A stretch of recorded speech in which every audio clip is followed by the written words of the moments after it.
Well, hello there and welcome everyone to this evening's NCLA event on fatherhood with Caleb Klaces and Jack Underwood. My name is John Challis. I'm a research associate at Newcastle Centre for the Literary Arts, and I'm very excited to be hosting this evening's event.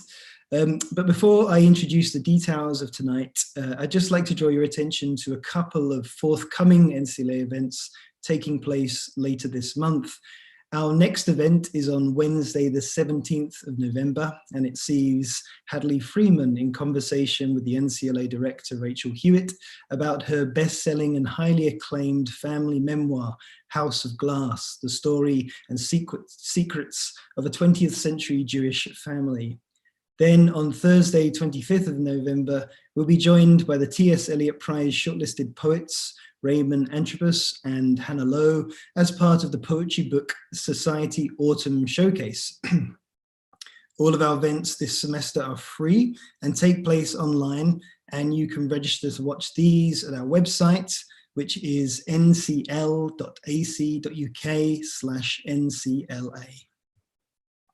And so on to tonight, where we have two very different but brilliant prose books written by writers known for writing poetry and unified by their exploration of parenthood from male perspectives. Alongside their individual concerns and pursuits, both books are full of wonderful snapshots of what it's like to be a parent, from negotiating the claustrophobic space of elevators with pushchairs and other parents, to the wonders of a child's backpack and all their collected treasure. I'm going to introduce each writer in turn, who will then read for 15 minutes, and after both readings, there will be a discussion followed by a Q&A. And if you have any questions for Jack or Caleb, please, if you can post these in the chat, and we will put these to the writers after the readings. So the first reader of this evening will be Caleb Klaces. Caleb Klaces' debut novel is Fatherhood, an experimental work of fiction that combines prose and poetry. Shifting between history, memory, and autobiography, it is an astonishing piece of work. It is involved and humorous and brilliantly detailed.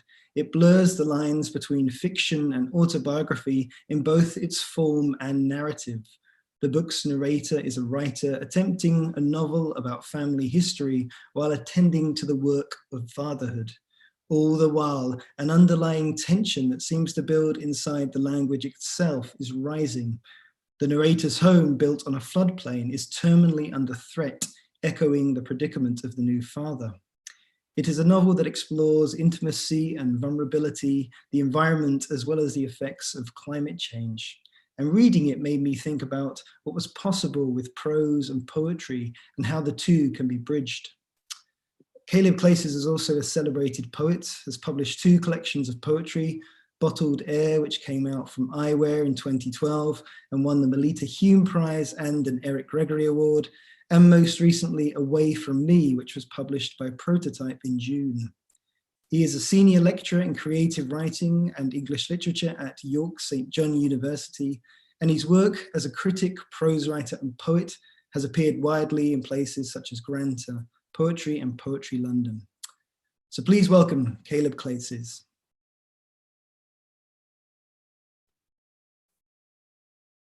Thank you so much, John. It's a real pleasure to be here. And it feels kind of appropriate to be doing this at this time in the evening, as if I wasn't doing this, I would be reading bedtime stories to my eldest children.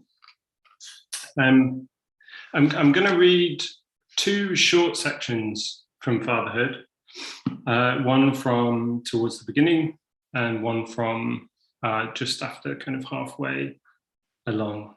I think this first one shouldn't need any introduction. The baby arrives home. You must bathe it in words. You are a relentless tour guide, unfamiliar with the world you describe. The baby arrives at the home of its home, which is its mother's body. You care for its mother's body. There is nothing you do not want to take care of.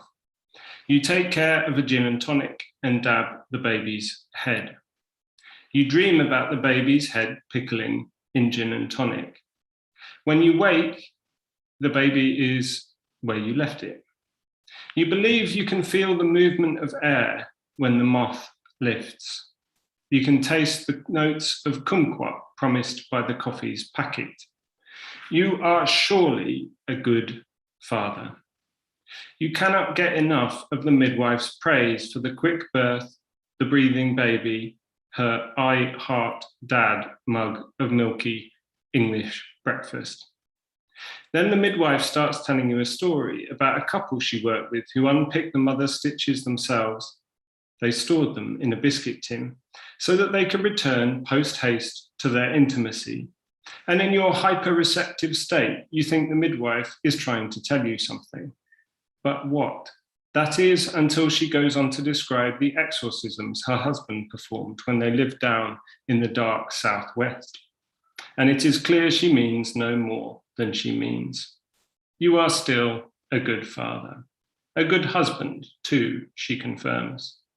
Intimacy between the two would-be parents, you now realize, had been stifled by a nervous desire for intimacy, as though the only way to be close was actually to enter one another. Before the baby, you see now, each touch had broken you into a new set of parts. Your feet and your ears occupied different rooms, different tenses. To your surprise, the new body puts everything back together again in the present. The animal will not be apart from the family it has created. Time is coated in the animal, which goes on living as you go on. With the animal in the room, it is necessary to wait for the next word before moving on to the word after that. A manner of speaking contrived to move at the tempo the baby keeps alive, not contingent on a particular past and not anticipating a particular future, only moving away from or towards being present as it continues until 42 days have sped by, at which point the parents of a child are legally obliged to register the name of the child and the child with the name with the crown. You watch with pride as the registrar of births and deaths lifts a sheet of slightly green watermark paper from a locked drawer and sends it through a gravely dustless desktop printer to print the name, sex, date of birth, place of birth, district and sub-district, her own name and jurisdiction and the present date, then signs the certificate to make the baby official. You say to your official baby, I won't fuck this up.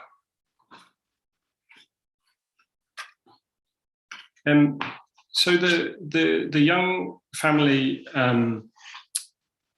move out of the capital and move into a new build estate, a kind of semi-rural new build estate in the north of England. And the next passage I'm going to read, the final passage I'm going to read, comes after a miscarriage. And it's at this point that the father seeks out some adult company, and he finds that at a kind of play group above a church, and that leads him to, unexpectedly, to a cathedral.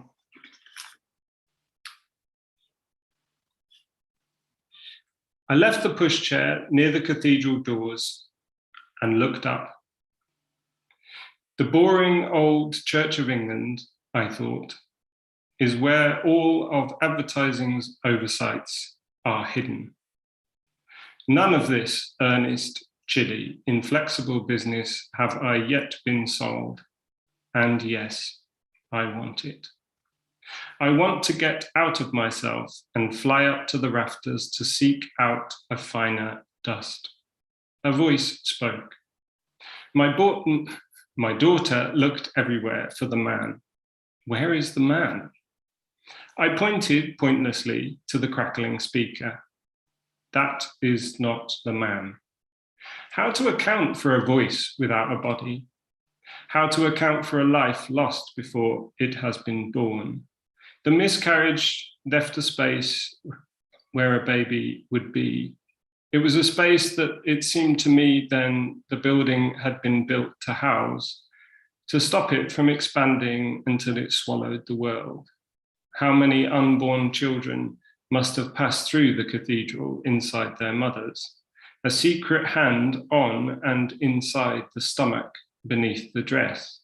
How many public hymns were elegies in private, songs to mark the passing of humans who never grew even to be strangers to their parents. I thought that if anyone could explain that absence to me, could give me a way to respect it and love it without becoming it, it would be someone here, a stranger. Perhaps it would be everyone here, centuries of them, who could disperse me among them as a stranger. Standing to our right was a woman on her own.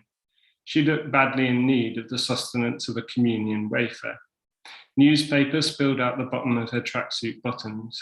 She was mortally high. But she knew every word of the service, of every hymn, without consulting the sheet. I felt the hours of dedicated repetition. She must have had a guardian unselfish and hard enough to make her learn the words. My daughter was walking away from me towards a face carved into the wall. Between me and her were a mother, father, and son, all struggling to read, sing, and look kindly on us at the same time. I studied them all equally. Any one of them might have touched the sacred. Perhaps all of them were blessed. Perhaps to touch the space where the baby would be, one must either be ruined or obsessively ordinary. Perhaps, the priest said through the speaker, we should pause and consider Joseph. Joseph, the priest said, bravely took care of a child not of his own blood. He was a stepfather who trained his stepson Jesus in what he knew how to do, which was carpentry. He lost the child he loved. Unlike God the Father, Joseph the stepfather was not also the son. Joseph the stepfather was just a man who had risked love for a body that had arrived as a stranger. The son Joseph lost was not Joseph's to give. Yet he loved him and lost him no less. A hand touched me on the shoulder and I jumped. It was a teenager in uniform, motioning for me to follow. I apologized for my baby's inappropriate something. The teenager led me in a long, slow walk around the congregation. I carried my daughter, who wanted to show me she had found the speaking man, and to walk over and touch his robe. The cathedral employee took us into a side room. It was an ornate chamber of unpainted sandstone, sculpted so as to bring to mind tree roots at the same time as maths. There was an older man in what looked like a rented police outfit, standing over the pushchair, about to detonate. Thank you very much. I look forward to discussing with Jack and John later. Wonderful. Thank you, Caleb, for that wonderful reading. And it's great to sort of hear two excerpts from the book at different points in its narrative. And I look forward to talking about that with you in just a moment. I'm just hearing fireworks going off, but it's not bonfire night yet, is it? No, that's on Friday, and I'm just getting a bit confused. So I hope you can't hear these explosions going off in the background. Okay, so our next reader is Jack Underwood, whose first non-fiction book is Not Even This, an essay memoir on poetry, parenthood, and living uncertainly, published this summer by Corsair. It is a book of many obsessions, packed with brilliant and informative digressions into subjects such as feminism, technology, physics, and economics, and explores how this relates to poetry in many ways. But alongside this is a sincere and moving account of his own experiences of parenthood in sections addressed to his daughter, which engage with and evoke many of the subjects and phenomena discussed throughout the book. Written in lyrical prose, the book offers a unique investigation of how uncertainty itself can offer respite. Like Caleb's Fatherhood, this is a form-busting book that is part memoir, part poem, part almanac of ways of thinking, and part letter to his daughter. Like Caleb, Jack is also a celebrated poet and writer. His debut collection, Happiness, published by Faber in 2015, won the 2016 Somerset Maugham Prize, and his new collection, A Year in the New Life, also published by Faber, was a Poetry Book Society recommendation and is currently shortlisted for the 2021 T.S. Eliot Prize. He is Senior Lecturer in Creative Writing at Goldsmiths, and his honours include an Eric Gregory Award and a Jerwood Opera Writing Fellowship. And as a critic, he has been a regular reviewer for Poetry London, Poetry Review, and has also published essays widely with places such as Five Dials. So would you please welcome Jack Underwood. Hi, thank you, John, and thank you, Caleb, for that wonderful reading. I'm gonna just sort of try and whip through a chapter and see where I get to. And there's lots of places to stop in this book because it's punctuated by these little asterisk things. Anyway, okay, this is the chapter 2, and it's called A Song About Singularities. What are you singing? I'm singing a song. But what's your song about? I don't know. You have become a passionate collector since we bought you the backpack. You've always kept a handful of objects in rotation, items you've taken a particular shine to that have interested you more deeply than others. But the arrival of the backpack has provided fresh impetus, a reason to collect things as much as a place to put them. So it is no longer the objects themselves that are of interest to you, but the novel fact of your possessing them, your having them to hand, within your remit. These are your belongings, and you are playing at making them belong to you. It must be a new sensation, deliberate ownership, a little electricity in your relation to the world's waterspout of objects, as Lorca describes them, each so discrete and phenomenal. There is your tiny sun-blanched snail shell, an acorn, 2 bits of string, the plastic earrings and the 2 glass bead necklaces half donated by your mother, 4 old train tickets, the bright orange corner of a takeaway menu, a set of 2 keys on a ring, the location of the corresponding locks long forgotten, a postcard from your great granny, a bedraggled dandelion head, a small magnifying glass from your Christmas stocking, a set of cheap plastic crimping scissors, a spinning top from a cracker, several stones of no remarkable shape or colour, a rolled up treasure map your mother drew you last week, a wooden hand, a debit card receipt from the off license, a large yellow waxy leaf from the magnolia tree. No hierarchy, no discernible pattern or consistency to the arrangement which you assemble and disassemble on the floor about you everywhere you go. Come bedtime, everything must be packed away, carried upstairs, then placed on your chest of drawers next to the bed to be found again in the morning. In the morning, the items are packed and taken downstairs where you begin a new day of judicious governance, demarcating your landscape, organizing its distances while sipping your juice and watching cartoons. You are alone in your logic of category and position, muttering as you work, seeming to name the items as you go, or else providing a commentary on your progress.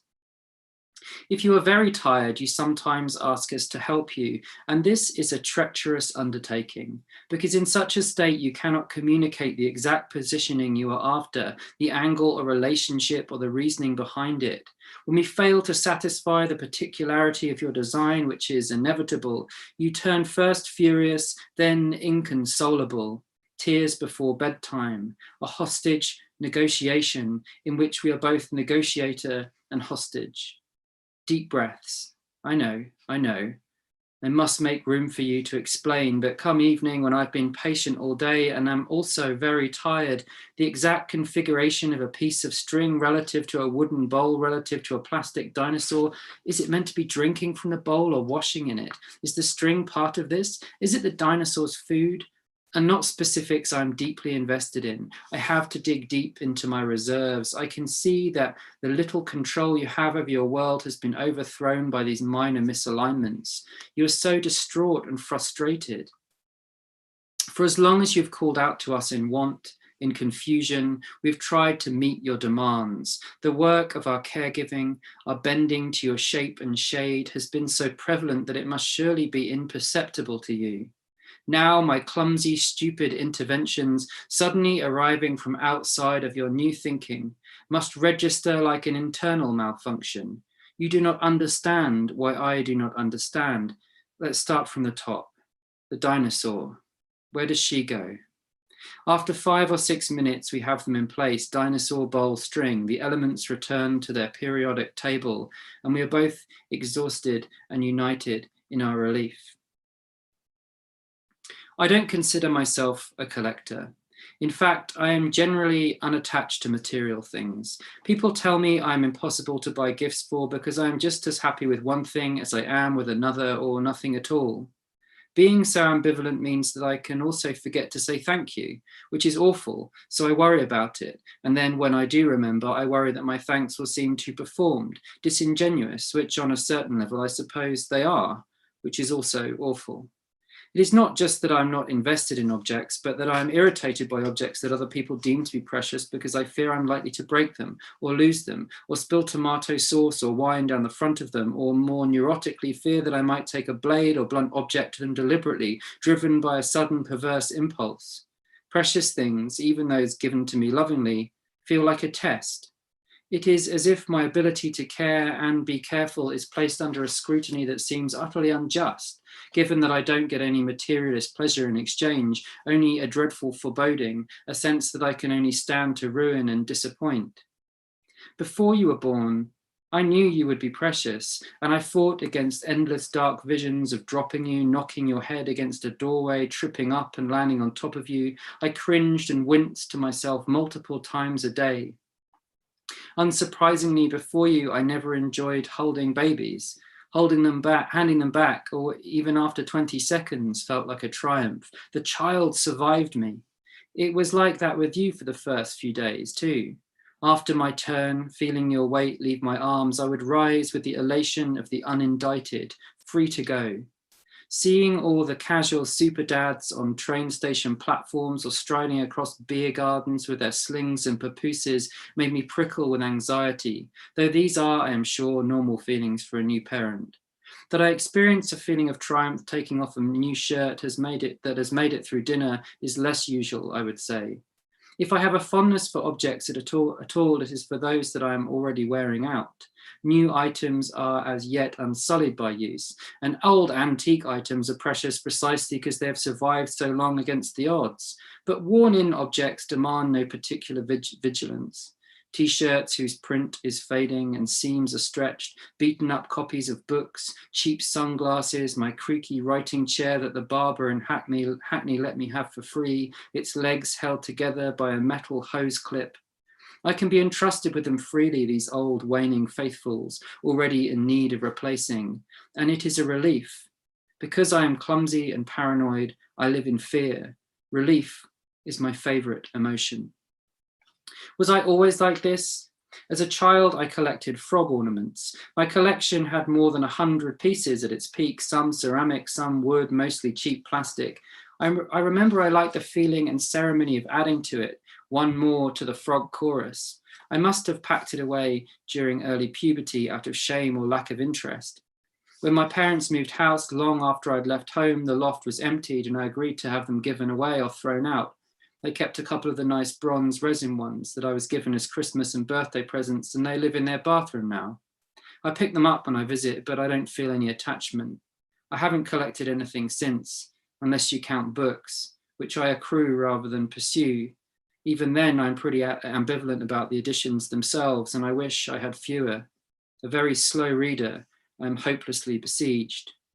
But I do have a drawer in my desk that is full of odd bits and pieces, the hip flask I was given on my 18th birthday, a family tradition, some photos in clip frames I don't have room to display, a harmonica in the key of A in its case, 3 old mobile phones parked up along the edge of the drawer like limousines in a motorcade. There is also the ceramic pot beside the lamp where I keep a positive pregnancy test, and 2 peanuts in their shells that Kaveh sent me all the way from New York City. I like to have them. I like to pick them up and say, New York City. And I am proud to have kept the peanuts safe for 3 years now. I can't see myself throwing the pregnancy test away, but still, there is nothing I would rush to save in a house fire or stuff into a suitcase before the tanks roll in. They are just the clog, the mulch, the effluent of the business of living. I know I could start again. It's not that I'm not sentimental. I think it's more the case that I am too sentimental. I find old batteries funereal.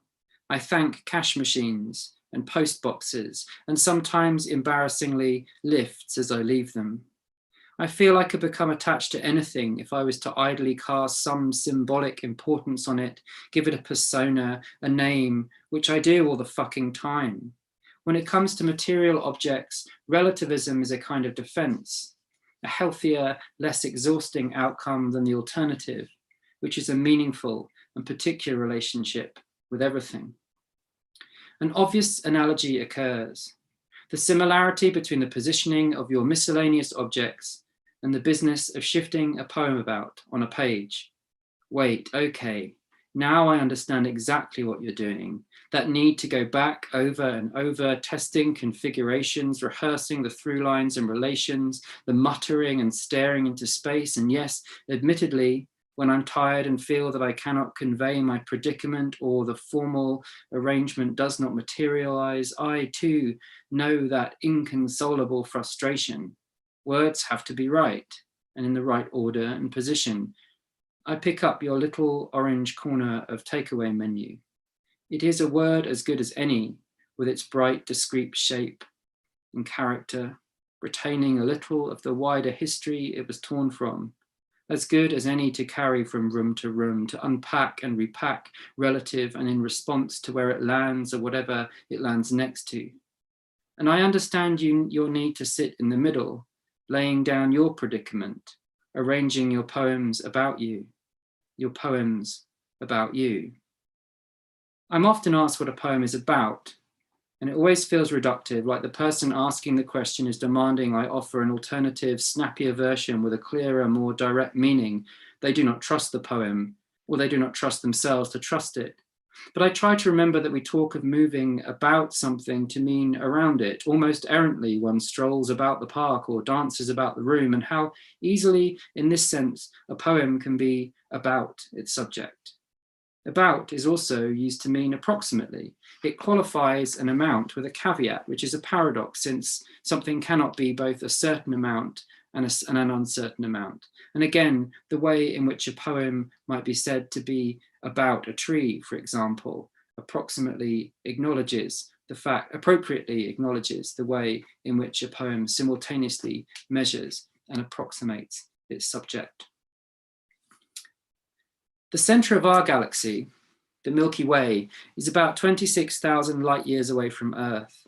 It is thoroughly obscured by huge clouds of dust. No information that we could perceive from the naked eye can ever reach us from beyond that vast cosmic weather front. However, a German astronomer, Reinhard Genzel, turned to the measurement of infrared radiation as a means of exploring the galactic center because, although it has a wavelength beyond our visual range, it can penetrate space dust. The highly precise infrared radiation data that Genzel's team collected throughout the 1990s and early 2000s enabled them to measure and eventually chart the velocities and orbits of the stars closest to the galactic center, and so build a description of what is there. They found a truly extreme environment, where the velocity of the orbiting stars was so great and the mass of that region so compacted that there could only be one explanation. Our galaxy is organized around a supermassive black hole, Sagittarius A, with a mass of more than 4 million times that of our own sun. Since then, an enormous amount of evidence has been gathered to support the theory that, far from being unique, our galaxy is comparable to our neighboring large galaxies in the sense that they too have a supermassive black hole at their nucleus. If all the large galaxies of the universe have a supermassive black hole at their center, then these huge phenomena, taken together, can be viewed as a grand parliament. Our own municipal representative, Sagittarius A, has overseen the relatively stable conditions in which all intelligent life that we are aware of has evolved. All human knowledge, activity, and experience is derived from the circumstantial conditions created by an object that we humans can never experience directly, and that will always keep the fundamentals of its nature hidden from us. A black hole is a perfect analogy for uncertainty, for how life and reality transcend intellect.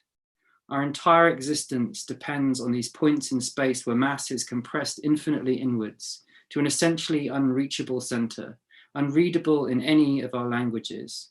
And yet we know that they are there because of that which they draw into their orbit, which we can read and interpret. Perhaps instead of speaking of objects at the center of large galaxies, we could say that such a galaxy describes to us the uncertainty at its center by the activity it performs about it. You don't know what your song is about? No. And what are you singing about now? I'm singing about a song. Thanks. And it goes on to describe how poems also have this same singularity, like a black hole, and which is like a child arranging their stuff around them. I think but I won't get that far in 15 minutes. So thank you. Brilliant. Thank you so much, Jack. And you've left us wanting, to read the rest of that section now. And I hope everyone will rush out and order their copies of Not Even This, as well as Fatherhood as well after this event. But yeah, so I guess now we're just going to have a bit of a discussion with Jack and Caleb. And if any of you have any questions out there, please do drop them in the chat, and we'll put them to the writers. But to begin with, and thank you both of you for wonderful readings, offered really brilliant snapshots of your books and the larger work within those books. So I suppose I wanted to begin by asking about the origins of these books, and primarily because I'm interested in the intersection of your life and becoming a parent and the influence that's had on writing these books. Jack, for instance, in your introduction to that book, in the book itself, you talk about, wanting to work on another book, in the run up to having a child, a book about uncertainty and poetry. And Caleb, I'm wondering, were you working on a novel before you had a child, or was that birth the kind of trigger for this novel or this idea? So would you both be willing to talk a little bit about the origins of your books to begin with, please? And whoever would like to go first, it's up to you.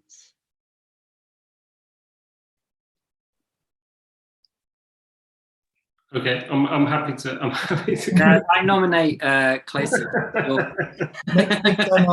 Next time I'll do a point at someone. Thank you. Yeah, it's a really good question. I think. I had written kind of narrative prose before, but I think there was something that happened with the birth of a child, which led me to become more interested in how lives unfold in fiction. I've never been or at least as a child, I wasn't a huge fiction reader. Never finished the big books, like I was a very sort of wishy-washy, but quite omnivorous reader. And there was something about what happened after a child where I became interested in kind of how things exist in time, partly because of the way that a baby's just like always there, and you're kind of aware of them being there all of the time. And then, so that, I suppose, made me think about the ways in which prose manufactures time or sort of evokes time, and the way that events then, can follow each other. I wasn't working on this book as a novel for a long time. It was poetry, and it was written in discrete sections. I then realized that it was straining towards something that wanted to be narrative. And then it quite quickly, after quite a long gestation, came together under a kind of narrative framework.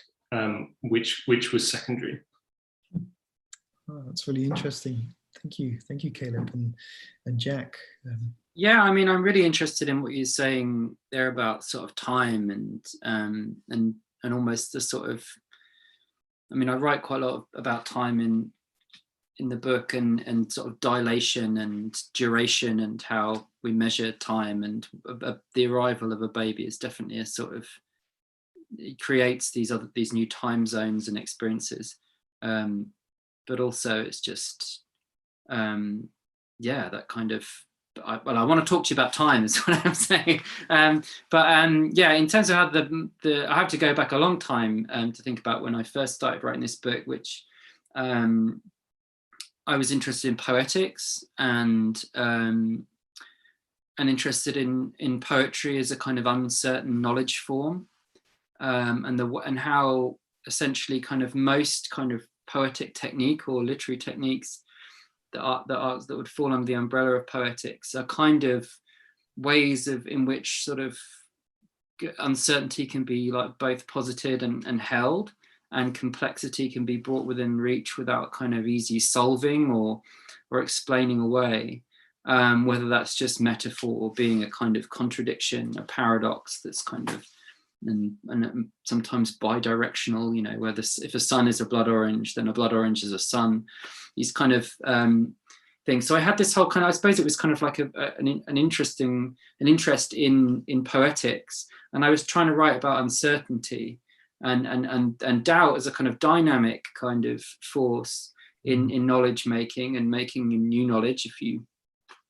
only have the known, then you can't make new knowledge, because you can only refer to what's known. You have to kind of uncertainty kind of underpins that interrogative gesture in philosophy or any kind of area where you're making new claims or forwarding your discipline. So I had that interesting, but essentially, I mean, it's a very dry answer to why that book isn't there. It's just that nobody wanted to buy it, really. Publishers didn't know. Sort of mainstream publishers thought that it was an academic book. If I'd tried an academic publisher, they would have said this is laughable, specious, kind of not academic, not evidenced, or, you know, with the same kind of citation or that would be required. And it also like hugely like wide ranging and sort of being a just dipping my toe into like quantum mechanics or whatever. So I did write this uncertainty book, and couldn't sell it for about sort of 4 or 5 years. Different versions of it I wrote, which was useful for my thinking about poetry, but essentially fruitless in terms of a book. And then various steers from various editors along the way led me to a draft which incorporated kind of parenthood. I actually went to Granta to read poems from my new book, which are about parenthood, and they said, it was an editor at Granta who suggested framing this non-fiction work around parenthood, which I was kind of reluctant to do initially, but then found a kind of way in, and then found it interesting and enjoyed writing to my daughter in the future as a possible reader, or the sort of strange illusion of that, actually, if that makes sense. Like she can't, I'm talking to her about quantum mechanics and she's 18 months old, you know. That seemed playful and interesting to do. Whether or not she'll read it, I don't know.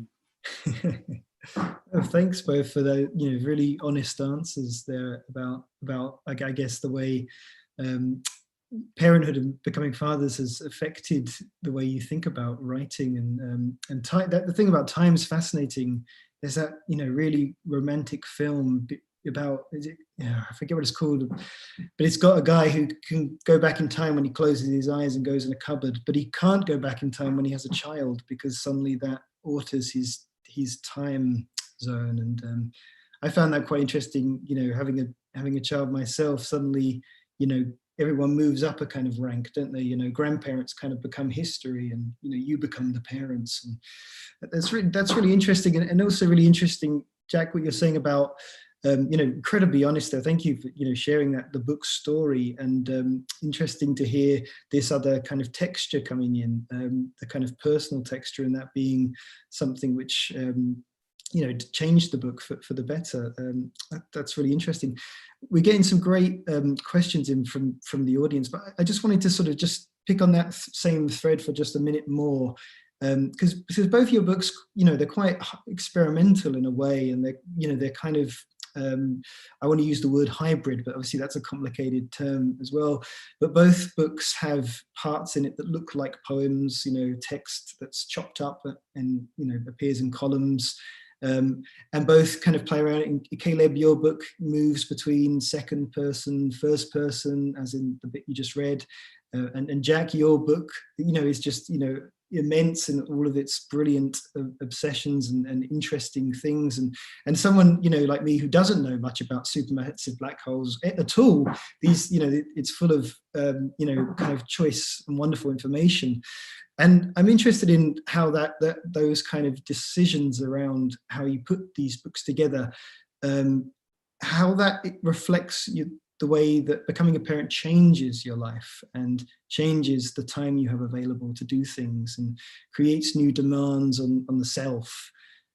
So I was wondering if maybe the form of the books is, in some way has been led or developed through your personal experiences.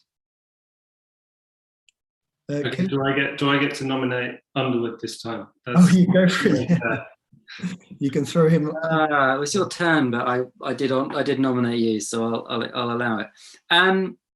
Yeah, that's a tough question. The form of the book, I think I realized that I needed a different kind of gear, that I was already writing lots of poems about the experience of having a child. Yeah, also the book works, but I'm constantly making these analogies actually, and I'm kind of I think it's a bit hit and miss sometimes whether actually the reader makes those connections, and sometimes I kind of am explicit about the connection. A child arranging stuff around them, being like a galactic center, arranging planets and stars around it, a supermassive black hole, a poem being a kind of absent kind of knowledge, arranging language around it. Later on I talk about sort of wave particle duality and those kind of things, and which are difficult concepts. And I definitely knew all that stuff, John, about black holes, the 30 minutes after I checked again, in what article or Wikipedia entry I was reading. Sometimes it was Wikipedia, sometimes it was even worse, but I did read some scholarly research. But I definitely remember those in the following 30 minutes, but I certainly am no expert in them. So I kind of needed a language, a fragmentation in the form that could allow me to think poetically, to think this thing is like this thing is like this thing. And sometimes that needed a more kind of thought experiment type poetic kind of mode, I suppose. And I think it's difficult to say because the book really was written in one summer, in about sort of 4 months. I had like all these other versions of the book. So I can't really think back to how it kind of intersected with my parenthood, apart from the fact that I had like 2 days a week when I would do it, and then I had the rest of the time when I had to do other things, and then childcare days, and it's very compartmentalized. And maybe that's why the book is compartmentalized. That would be a cute coincidence, wouldn't it? But I think a disingenuous one, if I was to say that happened that way. Who knows? I don't know. It's a very, very difficult question, an interesting one, but one that I haven't really given enough thought. And perhaps when you've written a book and it's out and it's finished, you almost don't remember, which is a lot like parenthood. Maybe that's the best answer I can give, is that kind of like you look back and you think, did I do that? I did that. And then, oh yeah, all those days, the time again where you just feel like you know, all those hours, like literal hours and hours of childcare, and you don't, you know, you can't add them up in any way that would, any kind of arithmetic that would be useful as a description of the time, actually. I'm going to bail out there of this answer. Thanks, Jack. No, that's great. Caleb, do you have any thoughts on that? Yeah, I mean, I think much of that is somewhat familiar. I think there's maybe a couple of ways of thinking about it. One is how just the kind of practical time you have affects the way a book might get written. And you know, lots of the book was written in phone notes and in kind of those sorts of more ephemeral kind of technologies, which then I'm sure had an influence on the way the book was written. But then there's the other kind of thing, which is what kind of form is appropriate to kind of hold that experience. And I think one of the things that I was trying to do at certain points in the novel was to respond to the ways in which a child learns language and uses language as it learns language. So the kind of language experiments that a child goes through. So there's specific parts of the book which have a kind of backwards grammar or syntax. So they're just very literal kind of ways of trying to mimic that or kind of use that as a template. At the same time, I was very aware that if the whole book was kind of responsive to the changes that were going on with the child, it would have no kind of integrity as a thing in itself. It had to kind of end somewhere and begin somewhere, otherwise the whole thing just falls apart, right? So it was a bit of a push and pull between kind of being sympathetic or like taking on what was kind of happening with a child, and then also, you know, trying to kind of enforce something, which ended up feeling quite like blunt in a way, just in order to kind of contain it. Oh yeah, and there's a question we've got actually from the audience, which sort of picks up on language there, and you know how you replicate the language of a child, or not replicate, but kind of write into that. And Lee McKenzie has a question for both of you about has being a father altered your language selections when writing? Can you write outside of being a dad without the gravity of fatherhood, or is it impossible?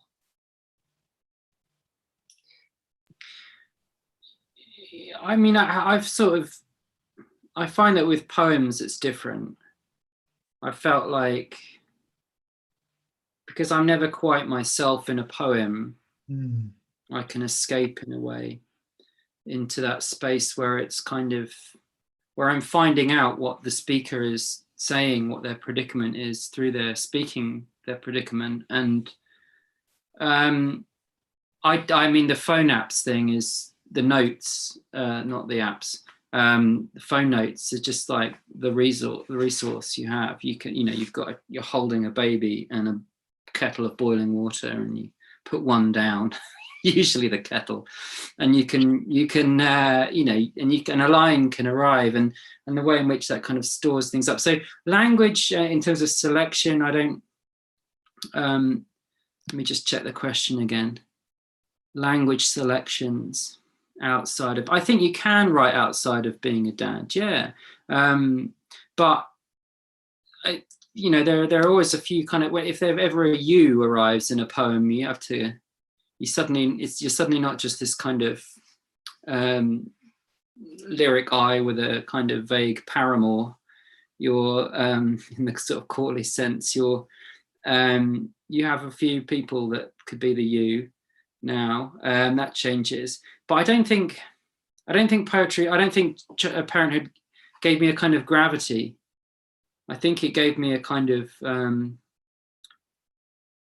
I became very aware that I was now expendable, that I was now bent to a different kind of, you know, they said this main character thing that I've seen in popular discourse, you know, main character syndrome. You're not the main one in the film anymore. And very physically, you know, you feel that you would happily jump into a lake of boiling sulfur or whatever, or plunge your hand into the whirring machinery of, if required. And that kind of adjustment maybe does something to how you worry about or think about yourself in relation to your work. So maybe your relationship with the lyric I changes, as well as the you, the addressee of a poem, even in a more playful space. It wasn't gravity so much as a kind of shift in the ego, and I've welcomed that, actually. I felt unburdened by this kind of nonsense of being the speaker in the world. Do you know? I don't know if that makes sense. I mean, Yeah, maybe. no, that's a fascinating answer, actually. The sense that the lyric I changes. You know, it's not, you know, you're no longer the center of the story, yeah, and how that then changes your writing as a result.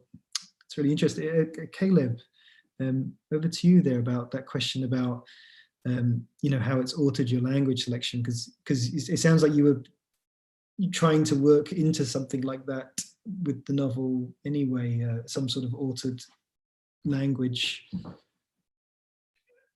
Yeah, I mean, I was also really aware of the fact that I was kind of, you know, you're also like dealing with somebody who cannot speak for themselves, or at least, I mean, in a way, part of what I loved about what you were doing, Jack, was like there is a kind of speaking there with the objects, right? But it's like, it's one that has to be translated, and then that's still a kind of control. So I was like also really aware that I was this big voice that was like, you know, kind of, that was sort of taking command of everything. And so actually I was just reading, which I've never read before, Room Temperature by Nicholson Baker. Yeah, either of you read that? It's a really wonderful novel about being a father. Joe Thorne actually gave me that to read when I became a father. And then, of course, I was just too tired and busy. Yeah, exactly. Yeah, so I think Hannah read it somehow, but I never got around to it. But one of the things that is really striking about it is that it's a novel about parenting, but really it comes back to feeding a baby every like 10 pages for a moment, and then it goes off on the kind of dad's thoughts for another 10 pages. And it is this kind of, there is almost a kind of inverse relationship between the smallness of the baby and the largeness of the father's thoughts, right? They kind of fail to expand this kind of silence that of the baby at that moment. So I was aware of the kind of pitfalls of that, and I suppose partly what I was trying to do was mitigate that in some way. But I don't know exactly whether the novel achieves that or not, or how you would. But I'm interested in picking up on that point a little bit more. I sort of found, maybe it's just reading too much language theory or thinking about language as a sort of strategy or schema for categorization in this way that seems to me like increasingly kind of brutal. Now we're more connected and sort of nebulous, but also like our utterances are online are kind of publication. They're more permanent. And the way in which that space, it kind of, even that kind of heightens the awareness that the word is not the thing. And I really thought when my daughter started kind of arriving into language, as like Lacan would put it, that this was a dulling of her, or I was worried that it was a kind of, it was a way of, yeah, the reductivism of that mechanism of being, of being present, of experiencing and encountering the world. Suddenly it's not the world as it is through the senses. It's a cow in a field, you know, it's a ball or a banana, and the way in which the category of the banana dulls the singularity and the particularity of a banana, you know, which is not another banana, it's that banana then, you know. And did you feel like writing the book was like participating in that distancing. Yeah, I thought it was dirtying in a way. But then I also feel like poetry is the mechanism through which you almost kind of like mess and intrude in language's easy categorization. It's the kind of counter-hegemonic space where you kind of say, I'm sorry, the sun is a blood orange, you know, and you go directly against those kinds of that kind of what, you know, transcendental signification or denotative dictionary definitions and defined ways of reality. So in a way I kind of felt I also wanted her to survive and be and to meet her. But I also recognized that I was meeting her on terms that were almost robbing her of the kind of spooling, wonderful particularity of her newness. I don't know if that... Yeah, that's really, really interesting. There's almost, you know, the fear of writing in a way that, you know, if the fixity of it, and, you know, you're trying to convey something that is so true and so wonderful, and the minute you kind of pin it down for scrutiny, it loses some of its kind of essence, maybe. I'm just looking at the time, and I'm we got a couple more questions, but we might only have time to get one. But that's brilliant, and you should have given me a lot to think about. So thank you for those answers. And I feel like we could probably this could go on for many hours.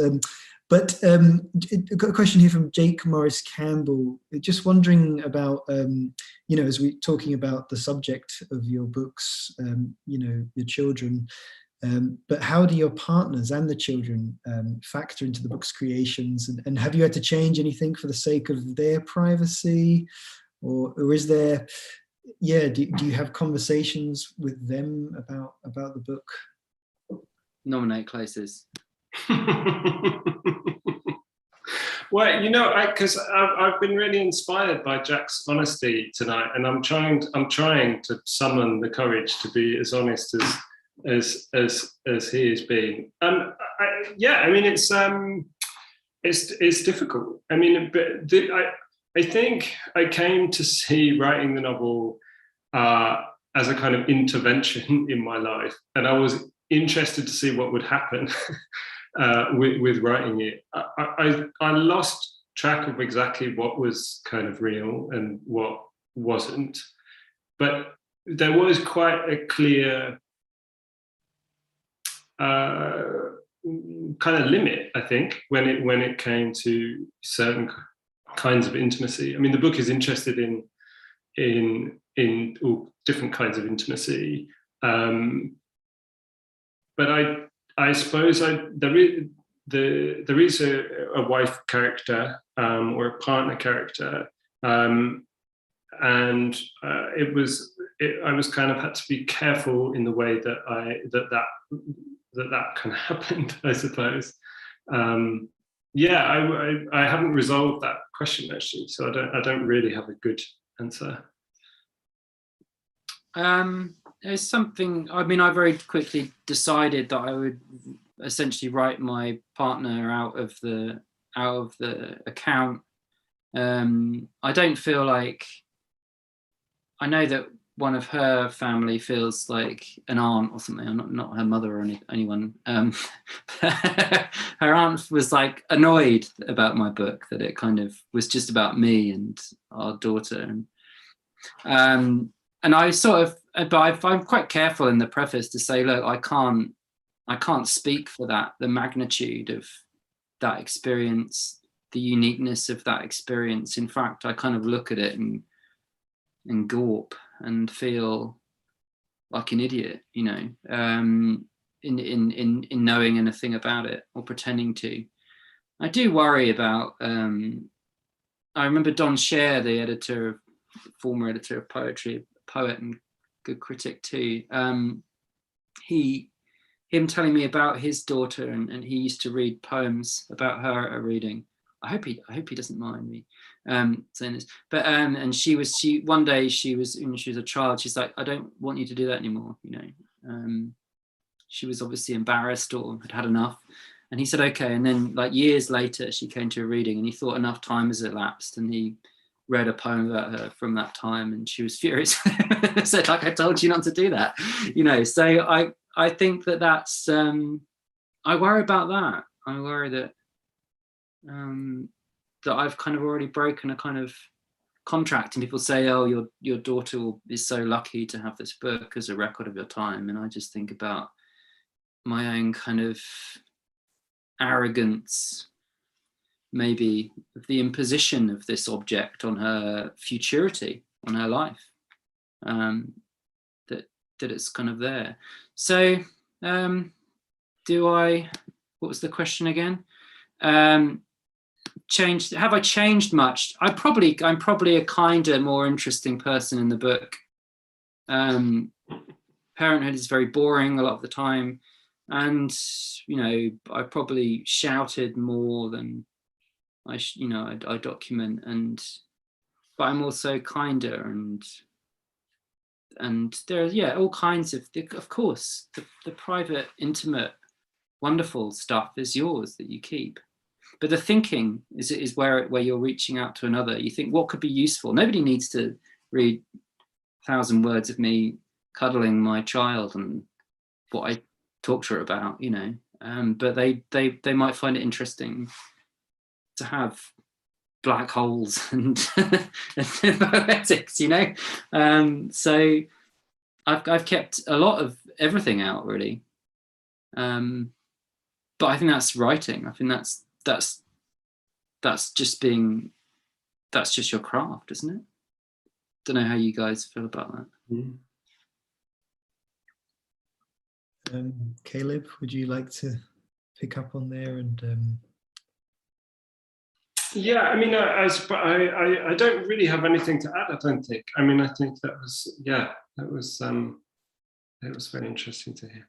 I think just the omission is like probably the greater part of the craft, in a way. Yeah, I think, I mean, it sounds interesting that it's a kind of different life on the page. And I suppose in your book, Caleb, because it's fiction, does it allow you in a way to, more liberty to sort of move away from the truth and not have to worry too much about that sort of that deliberation in the mind that queries yourself. And in your case, Jack, it's because the book is engaging with so many other things alongside parenthood. It, as you say, it becomes something else. It becomes a different creature, maybe. Yeah, I think also, like, you can't. It's the same reason that people don't write about grief until 5 years after. Sometimes you can't look at the thing. You don't know. You have language, which is this, again, like this brute instrument of categorization, and it feels like a kind of mechanism of control, which is false, because the reality is that you don't have that same control. And maybe kind of the honesty that you can afford in place of kind of like an exhaustive account is the admission of that imperfection, the admission of that the account is kind of it's flawed, I think. But I think I genuinely think that is kind of like part of every kind of writing, whether it's, if you're writing in fiction, then you have all that choice of like, what does, you don't narrate the every toilet visit, every head scratch. You use metonymy. You have this thing and this thing, and it's, how that builds up that kind of field. And actually that's where the reader comes in. It's where they inhabit and participate in the text. So yeah, I mean, honesty is not the idea that an exhaustive account, the full taxonomy, would somehow be more authentic when you actually think about how we experience reality, largely through the imposition of like memory onto the present. We never have direct access to reality. We just have a hallucination that our senses correct, and we're hugely creative in the way in which we edit and filter and foreground and foreshorten reality in order to inhabit it. And then there's language on top of that. So the idea that, like, yeah, that you could get closer to the event by being kind of giving more is